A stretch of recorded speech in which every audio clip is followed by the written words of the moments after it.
Hello students, most welcome to Dr. Acharya Academy. Today I am going to discuss about the bond length and bond angle. This topic has been taken from the NCERT Chemistry Class 11 books. Today's class number is 072.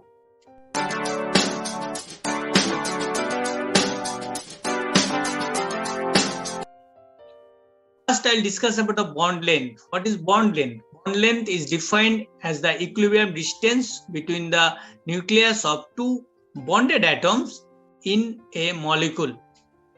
And bond length generally is measured by the spectroscopic methods, X-ray diffractions, and electronic diffraction techniques. And these all techniques you will learn in the higher class. This is not the scope of this class.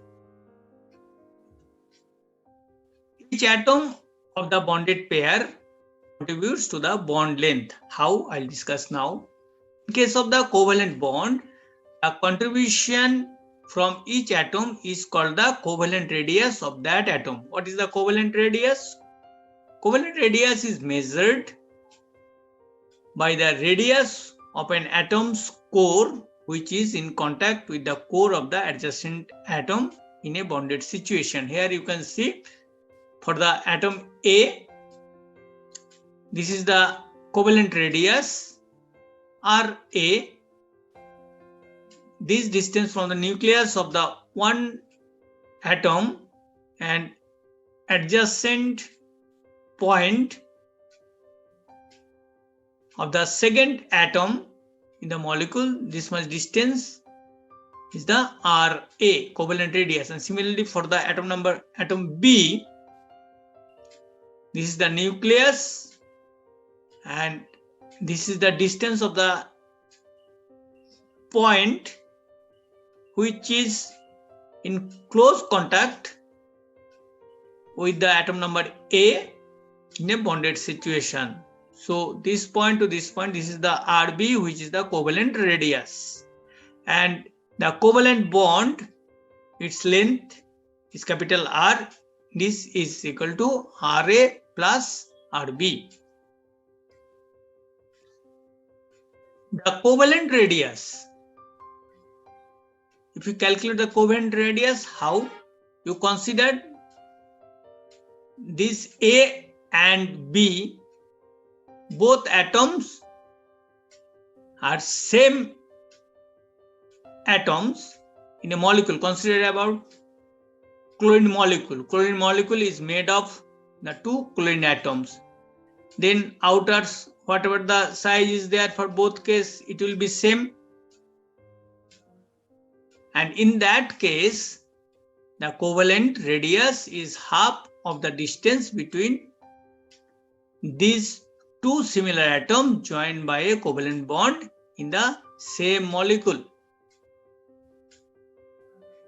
Now I'll discuss about the van der Waals radius. The van der Waals radius represents the overall size of the atom, which includes its valence shell in a non-bonded situation. Here you have to mention non-bonded situation. In covalent bond, we always mention the bonded situation. Here, the non-bonded situation we have to mention in case of the van der Waals radius to count.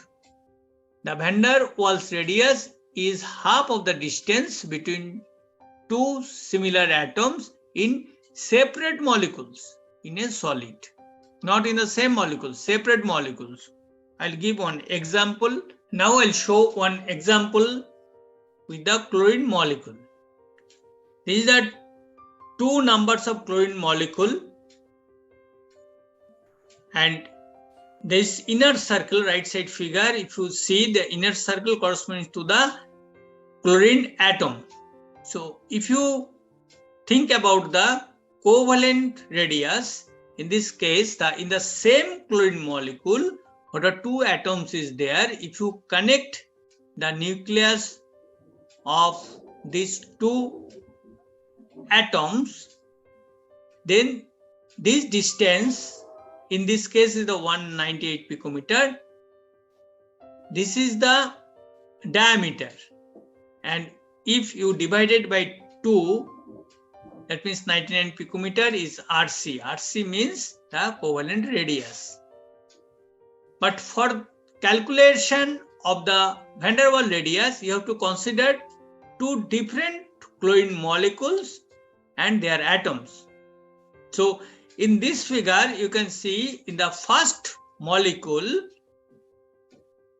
one chlorine atom's nucleus is this, and you have to connect with the another chlorine atom's nucleus of the different molecule, that means second molecule.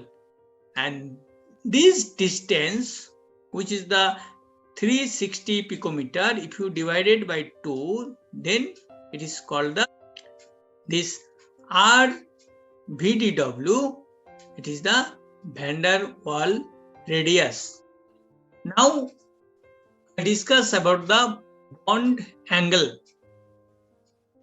Bond angle is defined as the angle between the orbitals containing bonding electron pairs around the central atom in a molecule or complex. Here you can see this is the central atom, oxygen in case of the water molecule, H2O molecule, and this is the bonding with one hydrogen atom, and this is the bonding with another hydrogen atom, and this angle is called the bond angle.